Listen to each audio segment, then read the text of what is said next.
Hello everyone, rapid rumble എന്ന് പറയുന്ന game 1 മിനിറ്റുള്ളിൽ എങ്ങനെയാണ് കളിക്കുന്നത് നോക്കാം. Let's go. ലെറ്റർ കാർഡ്സ് നല്ലോണം ഷഫിൾ ചെയ്ത പ്ലേയേഴ്സിന് തുല്യമായിട്ട് വിതരണം ചെയ്യുക. ഓരോ പ്ലെയറിന് 3 കാർഡ്സ് ആണ് കയ്യിൽ ഫേസ് അപ്പ് ആയിട്ട് വെക്കണം. ശേഷിച്ചവ ഡ്രോപ്പ് പൈലായിട്ടും. ഇനി 4 കാറ്റഗറി ഡെക്സ് പ്രത്യേകം വേർതിരിച്ച് മധ്യത്തിൽ ഫേസ് റൺ ആയിട്ട് വെക്കുക. തുടങ്ങാൻ കൂട്ടത്തിൽ പ്രായം കുറഞ്ഞ ആൾ ഡൈ റോൾ ചെയ്ത് അതിന് അനുയോജ്യമായ കാറ്റഗറിന്റെ മുകളിൽ നിന്ന് കാർഡ് എടുക്കണം. ഡൈ വൈറ്റ് ആണെങ്കിൽ മറ്റൊരു പ്ലെയറിന് കാറ്റഗറി തിരഞ്ഞെടുക്കാം. ബ്ലാക്ക് ആണെങ്കിൽ ആ പ്ലെയറിന് ഇഷ്ടമുള്ള കാറ്റഗറിയും. ഉദാഹരണത്തിന് ഡൈ ഗ്രീനിൽ വീണെങ്കിൽ പ്ലെയർ ഗ്രീൻ കളറിലെ ആനിമൽ കാറ്റഗറിയിൽ നിന്നൊരു കാർഡ് എടുക്കും. ടൈമർ സെറ്റാക്കിയ ശേഷം എല്ലാ പ്ലെയേഴ്സും കാറ്റഗറിയിൽ പെടുന്നതും തങ്ങളുടെ കാർഡിലെ അക്ഷരത്തിൽ തുടങ്ങുന്ന വാക്കുകൾ പെട്ടെന്ന് വിളിച്ചു പറയും.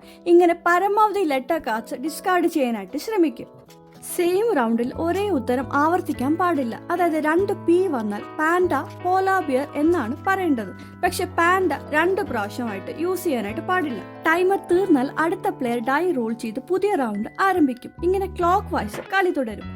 അവസാനം എല്ലാ ലെറ്റർ കാർഡ്സും ആദ്യം തീർക്കുന്ന പ്ലെയർ ആയിരിക്കും വിജയിക്കുന്നത്.